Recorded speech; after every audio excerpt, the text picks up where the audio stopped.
decade-long association with the Indian banking industry. 10 years of deliberation, debates, and discussions. Ladies and gentlemen, we welcome you all to a very special 10th edition of the Mint Annual Banking Conclave, presented by Wishfin, powered by Capital First and State Bank of India. Mint brings together the game changers from the Indian banking industry to debate and discuss the theme for today's conference, Indian Banking, the New Landscape. Your opinions and views matter to us. You're not just an audience, but participants to all of us. Therefore, with this conference, we're introducing the Unconference Board. To the right of the stage, you will see a board where there are post-its with questions on them. We would like to encourage you all to share your opinions and questions on that board in the breaks, and our moderators of the discussions will walk over to the board and select a few questions for them to be answered on stage after each discussion. You can also tweet at us using our hashtag MintABC. Let us know your thoughts and opinions. There is a survey that we are undertaking, so please help us fill those out as well. Take a few minutes of your time and answer those questions. We'll be discussing those during the panel discussions as well. To begin our first panel discussion, may I please invite the moderator, Leslie De Monte, Technology Editor, Mint.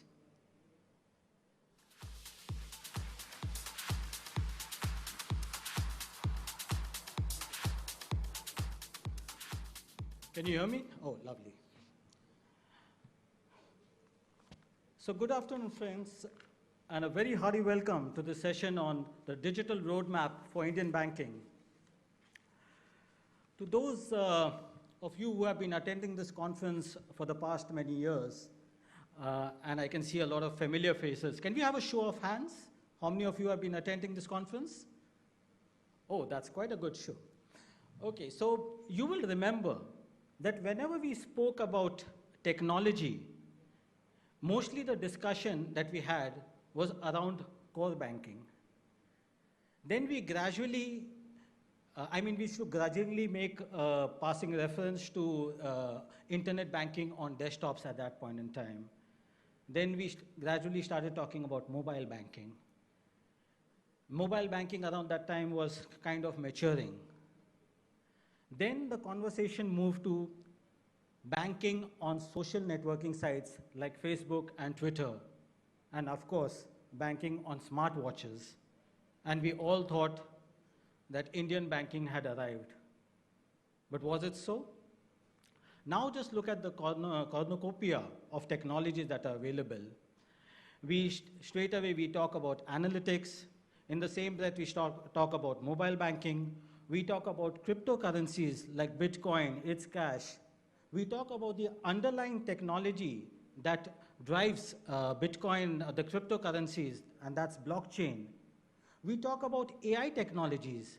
These include machine learning, deep learning, where machines teach themselves without human intervention, where software emulates the way the brain functions. We are talking about intelligent chatbots. We are talking about payment banks. We are talking about telcos becoming banks. We are talking about mobile wallets. We are talking about the United Payment Interface, the UPI. We are talking about apps like Beam. In fact, actually, it looks like there's going to be a Kurukshetra out here. I wonder where the Duryodhana is. So in this kind of, where exactly does this landscape move? What exactly is happening to this ecosystem? For this, I would like to invite on stage our panelists for today, Mr. V. Vaidyanathan, who is the founder and chairman of Capital Group First, Naresh Makijani, who is partner and head of financial services KPMG India, Anup Purohit, who is senior president and CIO of Yes Bank, Venkatesh Hariharan, who is the director of FinTech of iSpurt, the Products Roundtable, and last but not the least, Vijay Mukhi, who is a cybersecurity expert and founder of VNCC. The tracks that we are going to talk about today are going to be divided into three broad areas. One, of course, we'll be talking about the opportunities. Then we'll talk a little about the hurdles that are there in this system. Fourth, The third part will be more on addressing these kind of issues.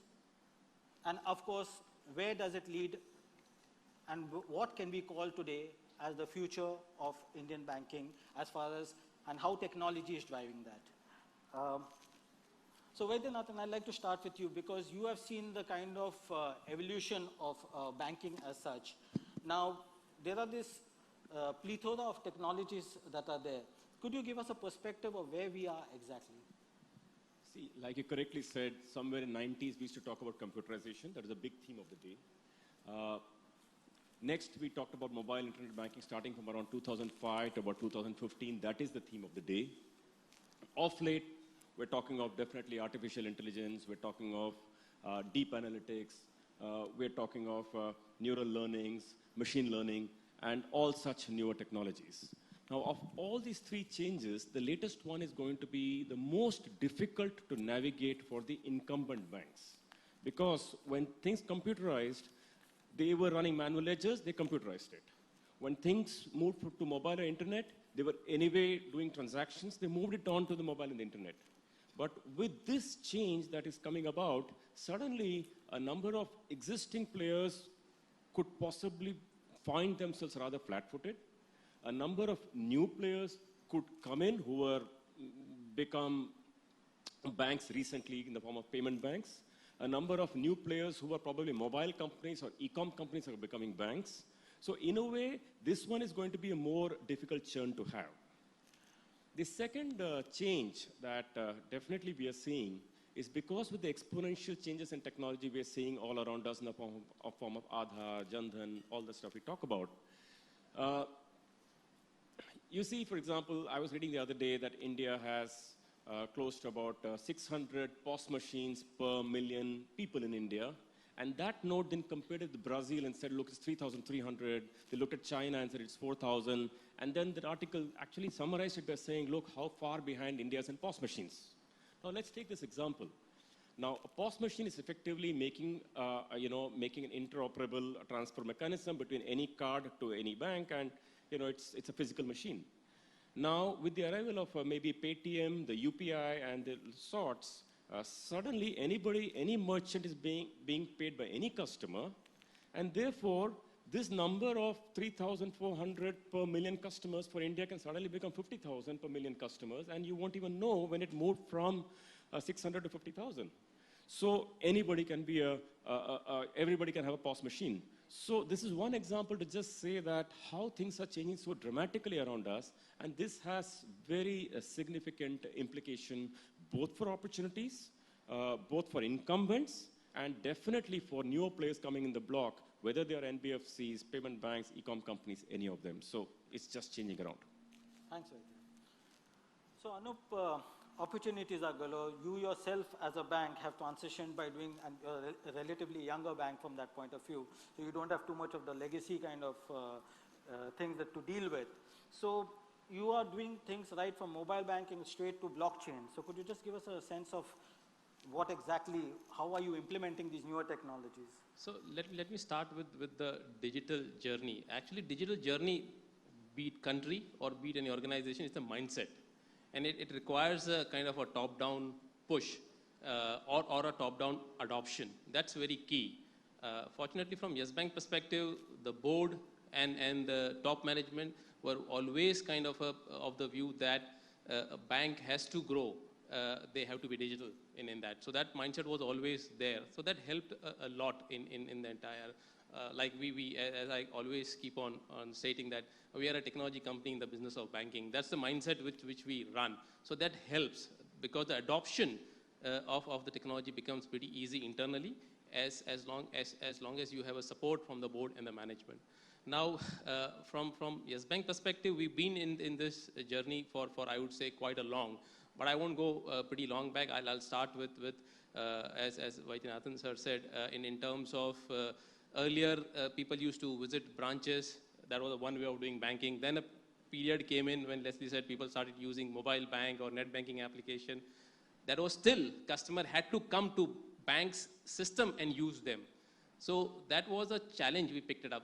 Why do customers have to use bank system to avail banking services. So that was a challenge picked up, and we decided, let's do something different.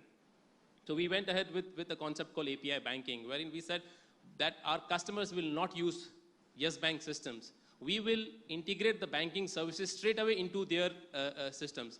For corporate customers, we have integrated with their corporate ERP so that they don't have to use bank system for anything.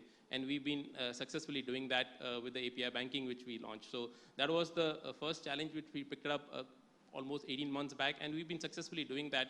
And then probably more than kind of, I would say, thousands of customers, wherein we have integrated our banking services straight away into their corporate ERP so that they don't have to use banking system at all. They just do balance inquiry, they can do it in their own system, and they get it from Yes Bank automatically. So that was the thought process which we worked.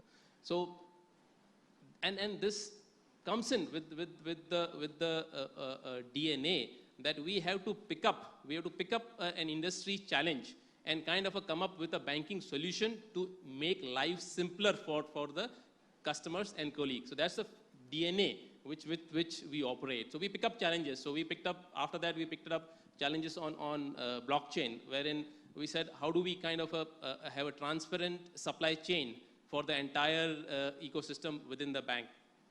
But as we were talking prior to this kind of a session with Vijay Mukhi sir, in terms of blockchain is a pretty I would say, we are not even touched the iceberg of blockchain as yet in the country. Everybody is doing it in their own silo pieces of blockchain, pilots so-called, as nobody's kind of gone ahead and said, okay, I operationalize it. Nobody can say that because it's not a technology or not a banking solution or not a solution which can be used by only single bank. It has to be countrywide made available. It has to be made available countrywide. It has to be interoperable within the banks. If banks are open to interoperate operate on the blockchain, then only we'll be able to make success out of this. So in my way, we have started the digital journey overall in the country. From Yes Bank, yes, we have started. We are again in the hockey stick board. In the last 2 years, we have seen a huge increase in the digitization. Both digital and digitization, because digitization is also important from the bank. While you may want to show digital experience externally, the internal processes have to be digitized, because unless those are digitized, you will not be able to bring that seamless experience for the customers. So the way I see it, this will continue. So the way I understand is that digital is here to stay. These are not flashes in the pan. Absolutely. But similarly, when we are looking at this entire landscape, Venki, we are just the sense that one gets that typically because of this plethora of technologies, banks are trying to cover all channels as possible. And in a sense, at least that was the sense that one got about, say, till even a year back. Suddenly now you find that, okay, fine, with the UPI, with other enabled kind of structures, and with the India stack that iSport is developing, there is a sense that, okay, this architecture has to be sound and robust. Can you just specify what exactly this India stack is all about, how banks are integrating it? So if I step back, the whole team that built Aadhaar is, volunteers with iSpirit. And when we sat down with a clean slate and said, what can we build on top of Aadhaar? We looked at different sectors, healthcare, education, and the financial technology sector was the one that seemed to be the most ripe for intervention. So on top of Aadhaar, we built eKYC. We worked with different government agencies. So I would say that, I plead guilty to the fact that we've added to the cornucopia of technologies that are there. But to understand that from an architecture perspective, we wanted to look at building an end-to-end digital infrastructure for cashless, presenceless, paperless transactions with a consent layer on top. So basically, a use case for this would be that I, as the user, would issue a token to a bank or a financial institution or a marketplace. And that token would be valid only for a particular set of activity, whether that's for issuing me a small ticket loan. So the consent layer would be used for me to issue the token to the marketplace. That would then be used by the bank to read my documents which are stored on the digital locker. And then if I accept the money, the offer, I would sign it using e-sign, and then the money would be transferred to my account using UPI. So this kind of an architecture does not exist anywhere in the world right now. And I think for the banking sector, it's been a fairly challenging task actually to work with the banking sector. For example, eKYC we have been talking about for years, but it took a Reliance Jio to come in and really use it in a massive scale. So we are told that almost about 50 million Reliance Jio SIM cards have been issued using eKYC. And the thing is, from the perspective of this conference, the thing is that if you look at the paper-based KYC, the cost of that would be about 1,000 rupees. But if you use eKYC, you can bring down the cost. Currently, the cost is about 60 rupees. You can bring it down to 5 rupees. So the big challenge has been to get the banks to integrate these technologies. Coming back to the challenges, so I was just talking, let's focus a little on the opportunities now. So I think the big opportunity using India Stack is what we call the India 2, the segment, customer segment that is currently not served, which is the 2 lakh to 5 lakh per annum income segment. Because your drivers, your maids, etc. Today, if the cost of KYC is brought down dramatically, and the cost of serving these customers, the cost of opening a bank account, managing a bank account is brought down considerably, then that segment opens up completely. And I think a few large PSU banks have already started looking at this segment. That's pretty heartening. Before I get to Vijay, I would like to ask the audience a question. How many of you really understand what blockchain is, the distributed ledger that we are talking about? Okay, quite an honest reply. So Vijay, you're one person who is writing a book on bitcoins and blockchains, and you have seen the evolution of the internet. I remember many of us used to come to you to ask us how the internet works. Today, of course, you have a very, very tough thing where this whole distributed ledger is being run basically by algorithms. So could you just briefly tell us that how exactly, when banks are looking at these kind of newer technologies, what exactly is happening here? Okay, before I answer that question, let's be clear about one thing. We're asking millions of people to go digital, but we don't have a digital ecosystem which can catch the criminals. Now in the year 2000... Okay, we'll come to that. Okay, sorry. My point here is that Bitcoin is about 6, 7, 8 years old, and to date, nobody, no hacker in the world, even though the Bitcoin blockchain technology is open source, has ever been able to hack the Bitcoin core protocols. Yes, if I have a wallet and someone steals my passwords, he has my Bitcoin, but that's my fault. So I believe that if the Indian banking system uses blockchain technology, then nobody will be able to steal my money, which today's existing credit card, Aadhaar, all these digital transactions is very easy to steal. But when you use blockchain, it's impossible to steal because even though it's public, you can't steal Bitcoins. Yeah, so in a sense, when banks are adopting this kind of underlying technology, are you convinced that this is the right way to do things? Well, what I'm unhappy about is the pace of change, because you see worldwide, a large number of financial institutions, whether it's a JP Morgan or Goldman Sachs, they actually don't have one but multiple POCs. The Indian banking sector, for some reason, has not been able to embrace these technologies as fast as the rest of the world has been. I'll say this again, we'll solve our cybersecurity problem if we use a cryptocurrency today. Fair enough. And I think RBI does not comment on the state of Bitcoins. I think it is non-committal. It has not made any statement saying that it is for or against. It just said that it is watching Bitcoins carefully. I think that's the stand as now. But blockchain seems to be adopted by a lot of banks, and we have Anup also just speaking about blockchains as now. Naresh, I always keep the consultants for the last, as usual. You have been watching it from the outside. You advise banks on what's happening. So many technologies that are happening at this point in time. Are these, how do they actually should choose about? Today you're talking about AI. You have to be, some guys are talking about chatbots. Some people in the same breath are talking about blockchains. In the same breath we're talking about the other technologies. What exactly should be the approach? Well, I think the answer is not that straight. It really depends upon what exactly the bank has in mind. Now, the point is, as you rightly mentioned, there are different concepts, different technologies which are coming before the CIO. And he, in consultation with his management, they decide what is our target audience, what is it that we want to achieve as of now. So there is no I would say long-term strategy, it is divided into short-term, medium-term, and then 18-month strategy. Because the investments which will be involved are humongous. It is not that it is available. So point is, they are looking at alliances. It's not necessary that they will go all out solo, but they are also looking at partnerships, alliances and all. So take for instance, because of the demonetization, people have seen usage of the prepaid cards.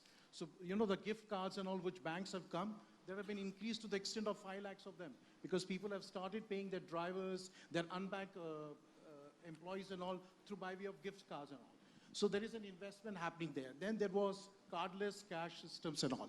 So all I'm saying is it is difficult for the CIO to take a decision.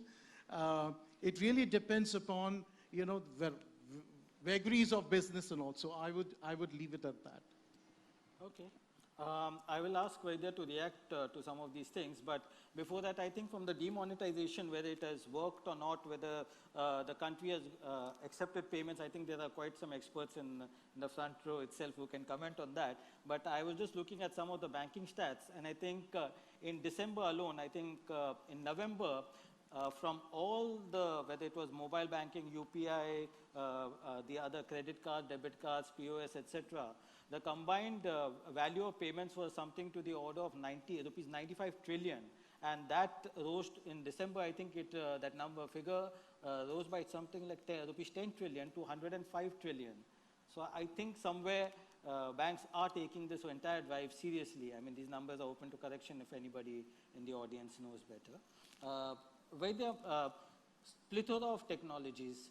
How do you choose them? There's obviously confusion in the mind of certain, like when we speak to CIOs, many of them are saying to, okay, cover all the channels.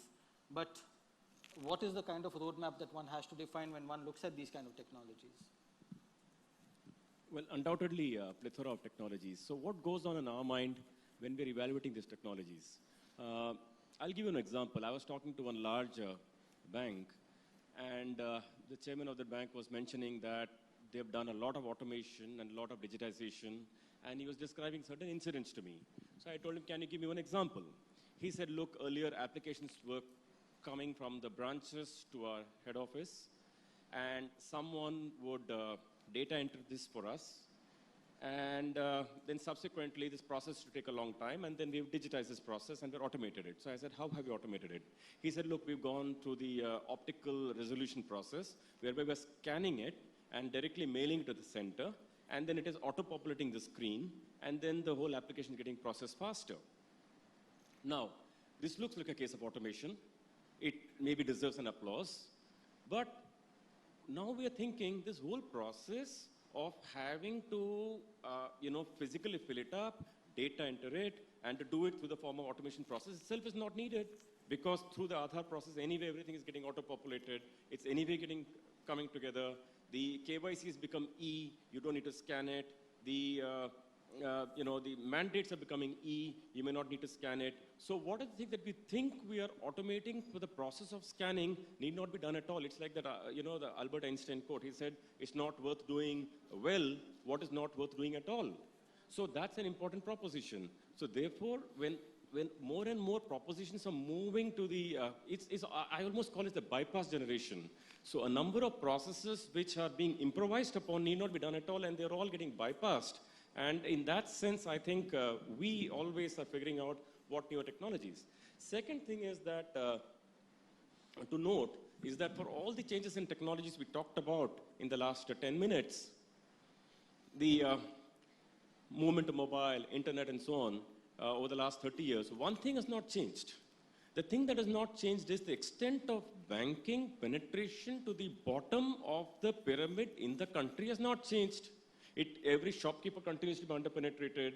India has, say, 55 million entrepreneurs, and maybe not more than 2 or 3% have real financing, and nobody else has financing. That has not changed.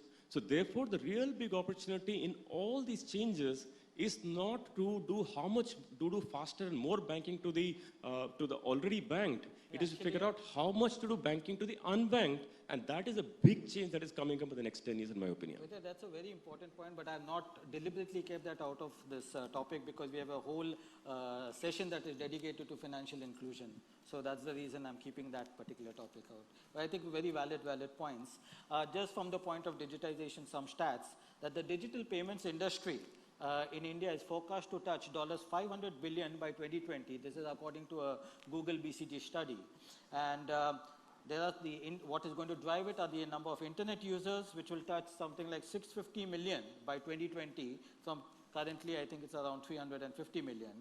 And it's also being driven by smartphones, which are going to touch something, again, these are forecasts, 520 million by 2020. Not not too much of an exaggeration, because currently I think we have about 300 million smartphones anyway.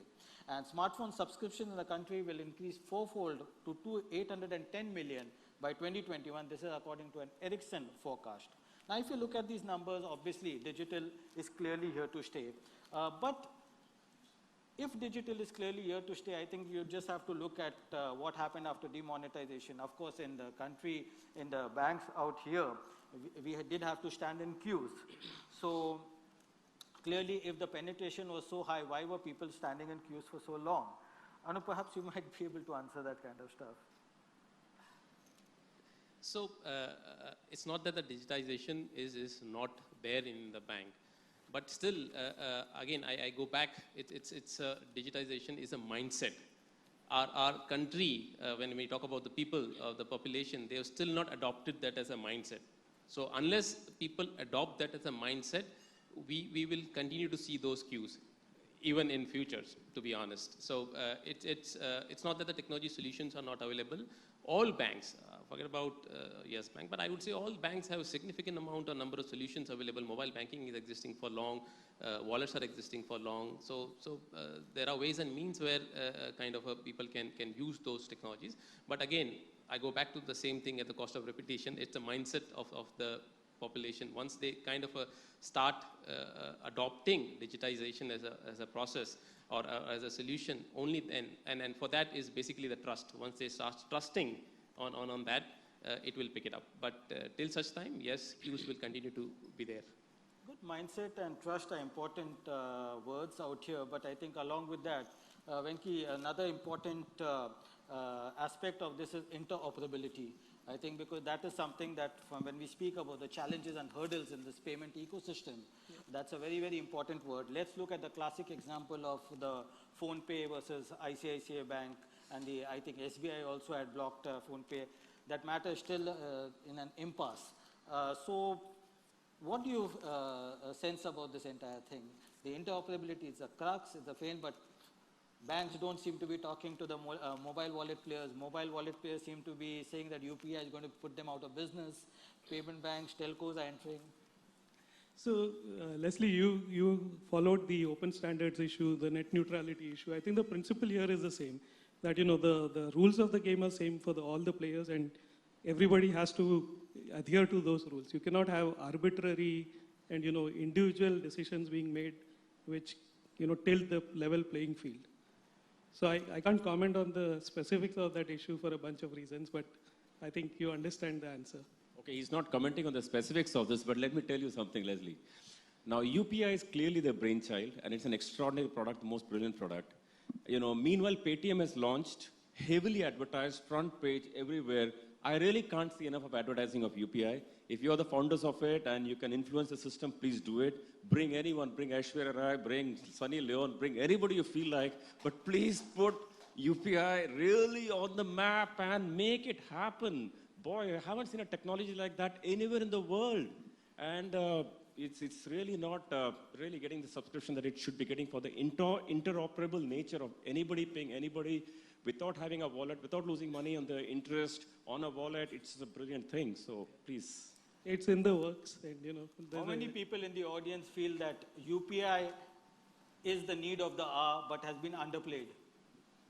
Wow. Wow, It's an- you can check that it's out. an overwhelming Leslie, the majority. point is well made. You can see it there. Venki, I think you got the answer, and I think Mr. Vota I believe it's just a matter of time rather than if. So it will pick it up in just Don't be kind on this issue. Fact is that others are firing away, and for a brilliant product, we aren't firing enough, at least as much we should. Leslie, can I just add something here? Yeah, please. My only problem with UPI is that it's interoperability between banks and not interoperability between money. So if I have an e-wallet, then UPI should work for me, also should work for money in any form.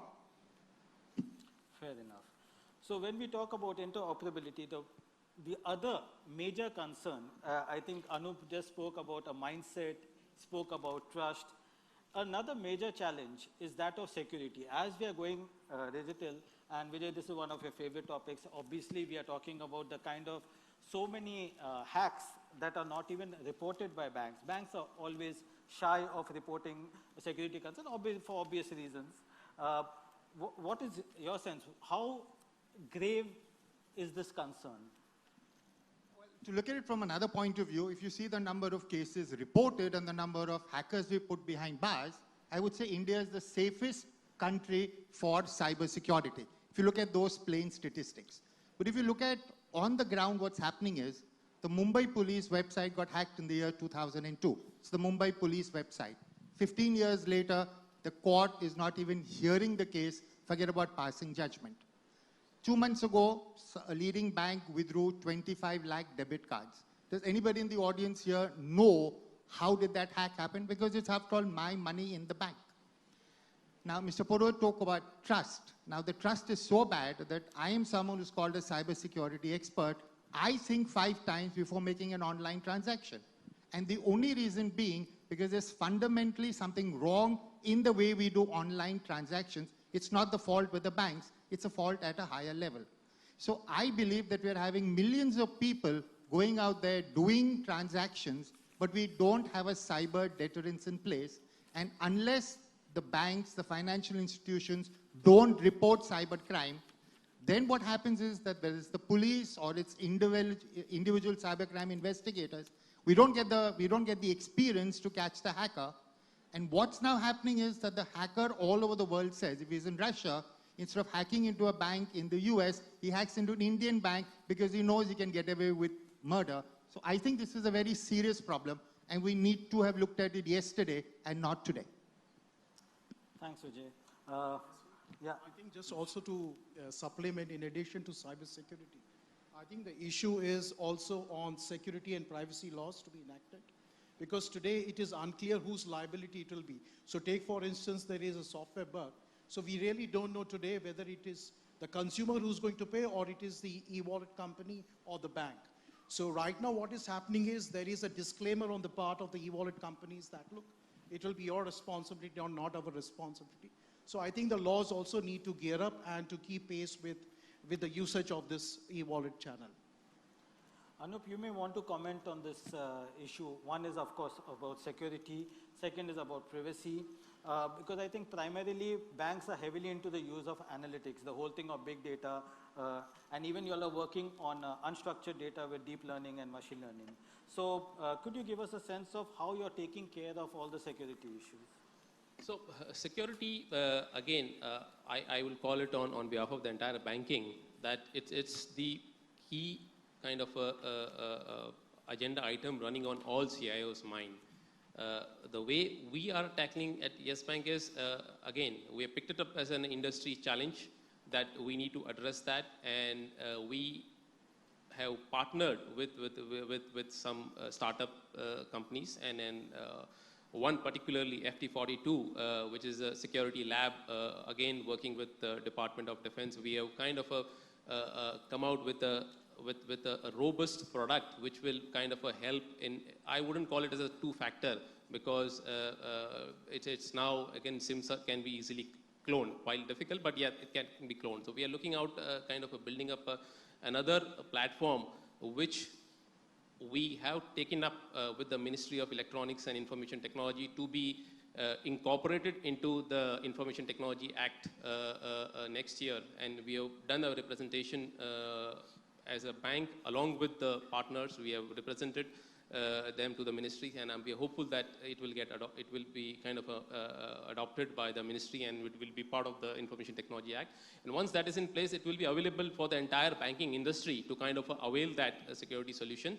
The intention, the reason people don't use security is because they find it tedious or difficult. I was talking to you about the PKI. Today, if you look at Information Technology Act, it's only PKI, which is one of the kind of a so-called as a security solution available from the non-repudiation perspective.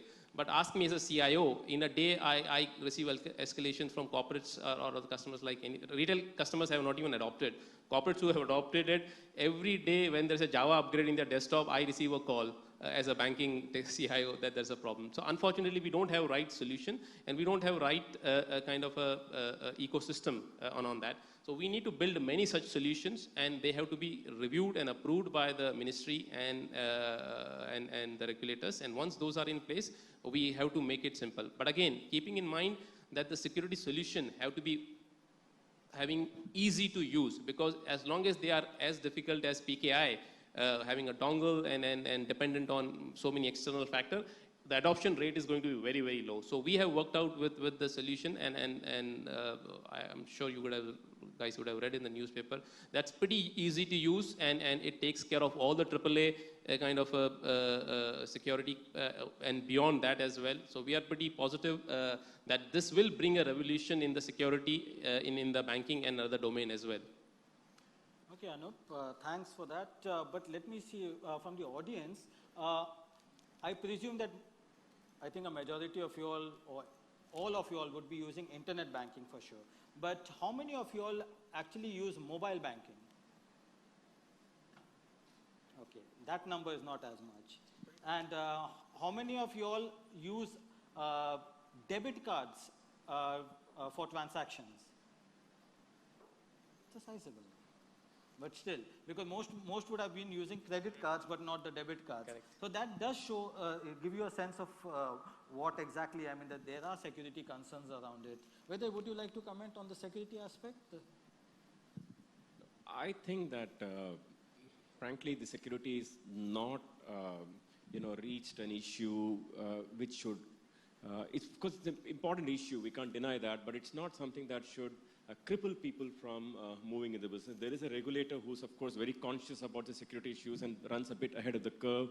There was always a two-factor authentication in India. In the US, when you get off a Uber cab, you just walk away. There is or in many shops, most of them is single-factor authentication. In fact, there's not even a signature. You swipe and you walk. In fact, I feel in many ways the set of regulations the regulators come up with is actually more secure than developed countries. In fact, I would say that I was recently on a holiday overseas, and the machines they were using were antiquated. It was in New Zealand. And in fact, they were swiping it and taking a signature and putting it somewhere and taking a double signature. I just felt that India was actually a bit ahead on these matters. In fact, like I said, with the POS machine that is going to now come to the mobile process, India is actually moving ahead. I feel the big factor for change for India is what can happen to the social media. I read the other day that there are 225 million Facebook users, 160 million WhatsApp users, close to about maybe 70 or 80 million LinkedIn users, close to about 25 million Twitter users. Now, these are astonishing numbers, all growing between 20 to 30%. Now, as and when the banking system is going to move there, now it's a huge opportunity, but of course, as you know, social media is rather porous. So I think that's a new set of challenges to deal with. But at this point of time, I see it more as an opportunity than a risk.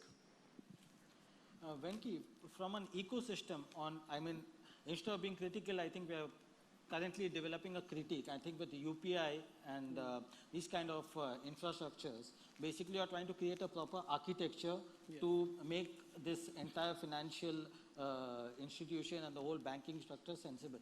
So what are the steps being taken to address all these issues? You're talking from the banking side? Yeah. So one of the big challenges that we see from the banking side is that I think the banks are woefully underprepared, and I think Vaidya and I were having a chat before this. So just to give an example, we were talking to one of the PSU banks and trying to understand why they are not going forward with alternative lending. And the very first step, which is doing KYC itself, was so costly that the whole economics of alternative lending and flow-based lending was falling flat on its face. And then when we started digging further, we found that the banks, the internal rule books had not yet changed. So RBI has changed its rule books, but their internal playbooks were still saying, paper-based KYC, seen and verified, etc., etc.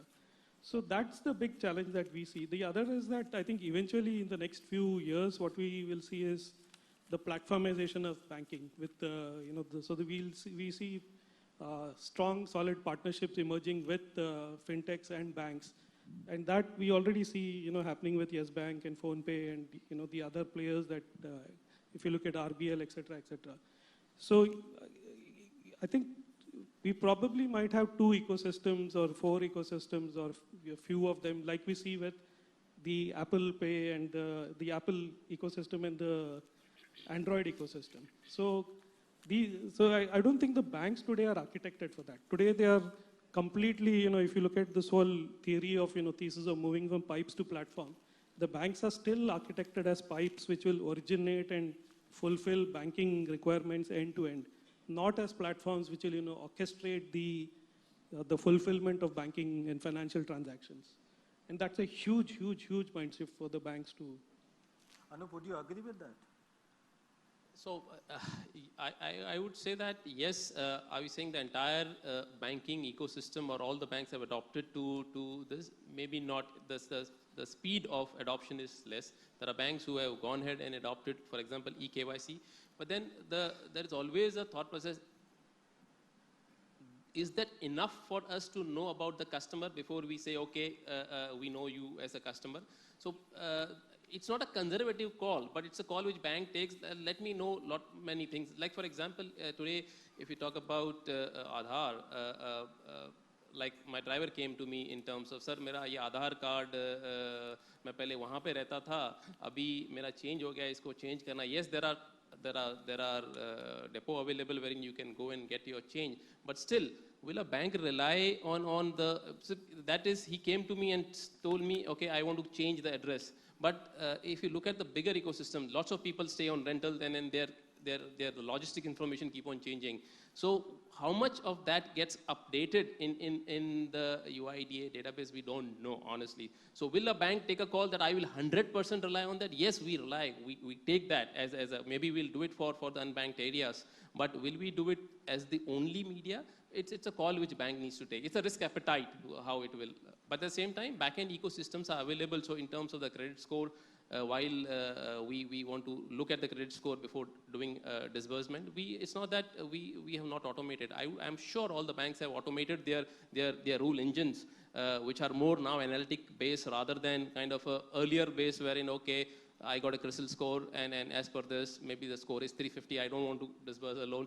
That's not the only thing. We have seen a huge change. So I wouldn't totally deny, but at the same time, I won't agree that things have not changed. We have seen many banks kind of taking calls wherein they have changed their entire credit appraisal process, and which is more, I would say, forward-looking in that. Thanks, Anup. Leslie, the issue is deeper than that. I think basically people are protective about their clients and account balances, which they've built over the decades and centuries. And through the context of interoperability, people are worrying that information and data, and in fact, the customers themselves and the CASA will shift away. So I think some of these barriers are just coming about to just protect, maybe in the name of security, maybe in the name of interoperability or lack of it. But I think the issue is deeper, which is basically protection of their own base. I think let me add quickly to what Vaidya said. If you look at the largest financial platforms that are being built today, whether that's Bharat Bill Payment System, GSTN, Aadhaar, etc., all these are architected using open APIs. So eventually, banks will have to start, the choice for a bank is to either be an island in an ocean of APIs or, to be swamped by open APIs. Naresh, a quick roundup on are you seeing enough sense, the kind of technologies that are being used? We have been speaking about the hurdles. We have spoken about the opportunities. Now, when we are looking at this entire landscape, I think if the audience must have realized by now that we hardly made a reference to say credit cards and debit cards, just in mere fact that debit cards are mostly used for ATMs, so for withdrawal from ATMs, I think 90% if you correct me if I'm wrong out there. And also you have the merchant discount rate that has been creating a lot of problems with. So in this, as we are moving towards this whole digital, on the digital path, some of the hurdles banks are trying to solve. What is your advice to banks as to what should they be doing at this point in time so that they can sort of future-proof themselves? So, see, the common problem is acceptance and penetration, which we all acknowledge it. Now, the journey from physical to digital, I think it's a long process. Just to take an example from Sweden, they started the process way back in 1960, right? When they started in 1960, there was an awareness to the employers and to the workers to accept digital wages. Then way back in 1990, they started imposing fee on check transactions. Then in the year 2000, they said, okay, now mobile came out, other applications came out. This is how they started. So if you look at it, out of 1,600 branches in Sweden, 800, close to 800, don't hold cash. They don't disperse cash. And in fact, even in rural areas, there are no ATMs. So all I'm trying to say is that the process will take time. Now, it cannot happen overnight. See, because we Indians like to hold cash, right? We feel secure if we have got something in physical. So the change is going to happen, okay? But it will take a long time. It is not going to happen overnight. As everyone has talked about it, there are challenges, there are issues which needs to be addressed. We need to run digital awareness campaign. So I think all in all, it is going to take some time before we really move to a digital economy. So before I take some questions from the audience, let me start quickly with you all. Future of banking in just one sentence. Vijay, let's start with you. Physical cash, the same cash as digital, is unintelligent. We need to use a currency like Bitcoin to make cash intelligent. Naresh? I think I really see digital as the way forward. I think branchless banking will be the norm. Anup? I would say capture customer mind shares. I would say one is banking, the underbanked is definitely the future of banking. And that has to be seen in the context of the overall eco-evolution that's happening in India is definitely going to fast forward at a pace that has not happened before. So I'm going to rephrase Vaidya from a technology perspective, which is, open APIs, platform banking, and flow-based lending. So you have heard from the panelists the future of banking. I think it was Bill Gates in 1994 who said banking would be needed, but banks themselves may not. So that's something to ponder upon. Now, this being an unconference, I have to get down and pick up some questions from there. So just bear with me and let me see what's interesting. I'm going to pick it up at random. So one from here, one from here, and one from here, I guess.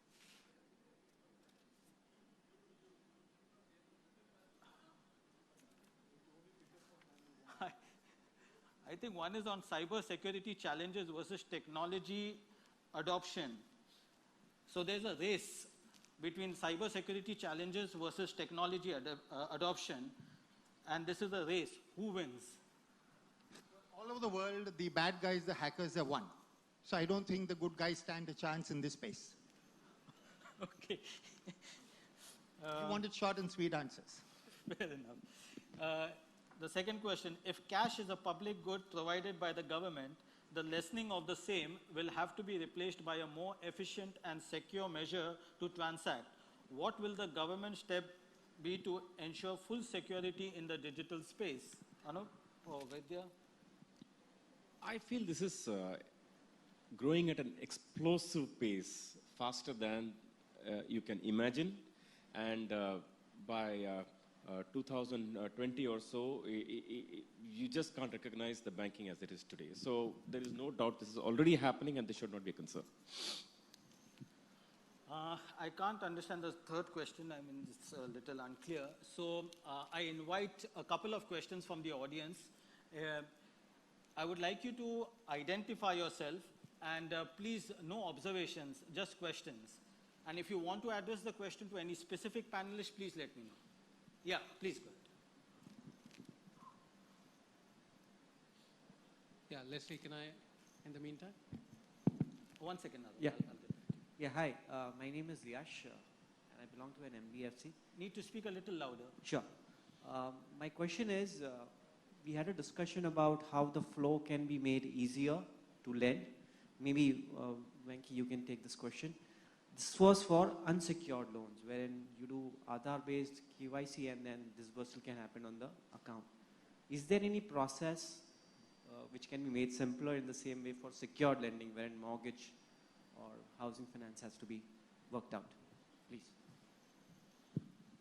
So I think our major thrust at iSpirit is around flow-based lending. So we've not really worked so much on the secured lending. And one of the things that most people don't realize is that the real killer app of UPI is going to be flow-based lending. The ability to look at people's cash flows, transactions, and then issue microcredit loans to people. And this is not exactly a UPI application, but we are already seeing a lot of that kind of transactions happening using Aadhaar, eKYC, e-signature, etc., with some of the small ticket loans for buying mobile phones, etc., which some of the Bangalore-based fintech companies are rolling out right now. Does that answer your question, or if not, we can take it offline? Let me just add to that question. That's all maybe to see the unsecured lending. There are flow-based, the ability to access the credit bureau, ability to access a scorecard, ability to access maybe a fraud score, and the ecosystem through UPI, etc., is fast developing. For secured, as you asked, what India really needs, and I think somewhere the system has to put it together, is a national database of property in a digitized manner. I think that's absolutely right. If that comes through, then you have all these facilities we talked about for unsecured, patch onto it an ability to take an online property security in the lien marking on an online basis, and you have an online secured loan. Just to add to it, so all those sadhvaras and all the documents, and blockchain is the right place, and I'm sure Vijay will agree with me. That's the place wherein you can, if government is able to digitize all these pieces on a blockchain and is available onto the national blockchain network, then I think it's not that far in terms of what you're asking for. One thing that the blockchain keeps talking about is trust amongst people who don't know each other. So applications like this fall naturally for blockchain. Yeah, that's where algorithms go over human beings. Arun? Yeah, Arun from Mint. We briefly touched upon cryptocurrency. As cryptocurrency increases, will that diminish the role of banks? And how will it impact the role of the central bank on both monetary policy and regulation? We made a recommendation that says that let RBI convert the rupee into a cryptocurrency. So the role of banks would be exactly the same. For me as a user, I don't know whether I'm dealing with the cryptocurrency or the old Indian rupee. All that is transparent to me. But what happens is because you're using blockchain technology, it's very easy to keep an audit trail. Now, today there is no one cryptocurrency. Bitcoin stands in the center, which says it's pseudo-anonymous. Zcash, on the other hand, says that if two people enter into a Zcash transaction, nobody knows the amounts, nobody knows the people. So we need to go at the other extreme, where we create an intelligent Bitcoin, an Indian Bitcoin, which maintains an audit trail. So in fact, it'll be safer for the banks because they won't have a cybersecurity problem because every Indian Bitcoin can now be traced. Thanks, Vijay. I think your quite bullish on Bitcoin, but we have to remember that there was a Mt. Gox also that took place over there. But yes, blockchains, you're right, where the payment ecosystem, the ecosystem was far more robust, and whatever compromises took place over there. But I think this is a question which is better answered by the regulators, and we have a lot of it. One last question.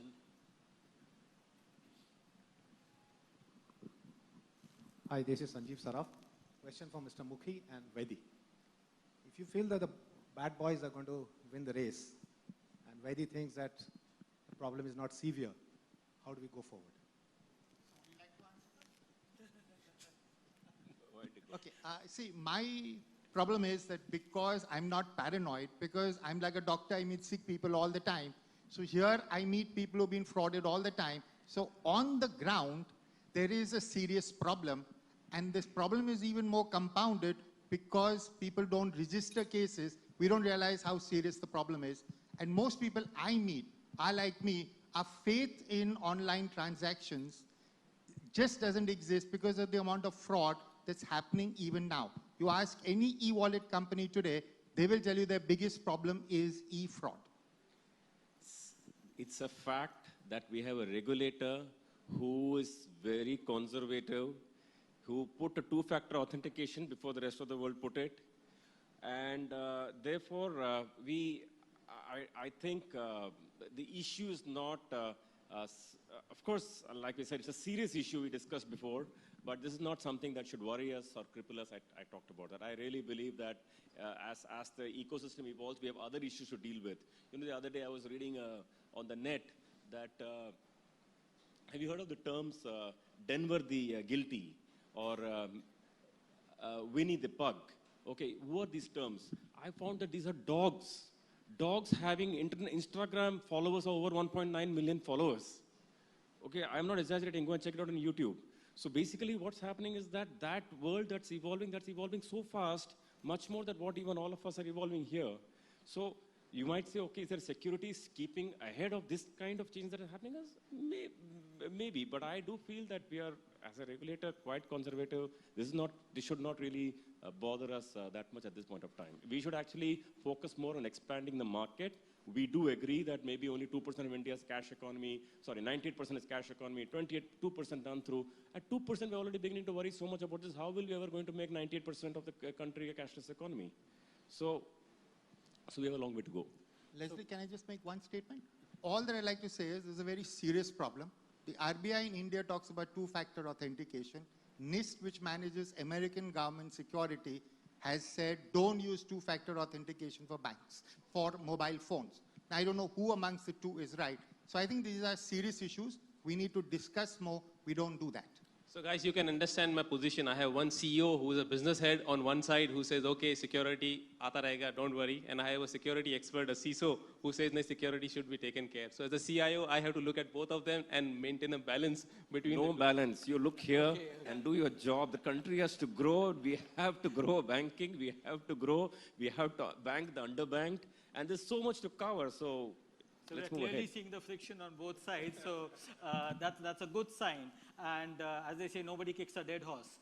But having said that, other than the issues of security and interoperability that are obviously concerns, we have also seen that the regulator out here, the conversations on digital have become much more mature, and that the regulator itself in 1996, last year in July, had come out with a paper on blockchain. So is clearly aware of what's happening in this landscape, and I'm sure we will find a way out here.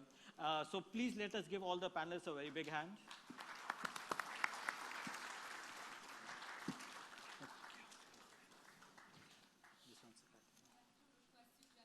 Please stay back on stage, and we had just a quick announcement. So we had conducted a survey, and we have the results with us. For the first panel, we'd like to show you on screen the question that we had asked our audience was, will security remain a threat to digital banking in the years to come? And the results are on the screen. The next question that we had asked was, can public-private partnerships accelerate the penetration of digital banking? And the answers are here on screen. Thank you so much for your